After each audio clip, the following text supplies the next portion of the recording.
ఒకసారి హెబ్రీ పత్రిక 5వ అధ్యాయంలోకి మనం వెళ్దాం. 7-8 వచనాలు చదువుతారమ్మా ఎవరైనా? శరీరధారిగా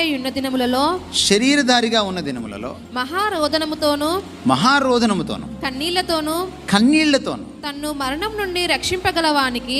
మరణము నుండి రక్షింపగలవానికి ప్రార్థనలను యాచనలను సమర్పించి భయభక్తులు కలిగి ఉన్నందున ఆయన అంగీకరింపబడెను. ఆయన ప్రార్థనలో ఆ ప్రార్థన తీరు మీకేం అర్థమైంది? యాచన అంటే తెలుసా? యాచన అంటే ఏమిటి? అడగడం కాదమ్మా, అడుక్కోవడం.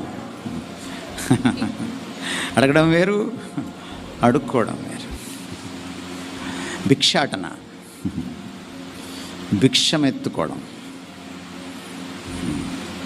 ఎవరైనా? సాక్షాత్తు దేవుని కుమారుడు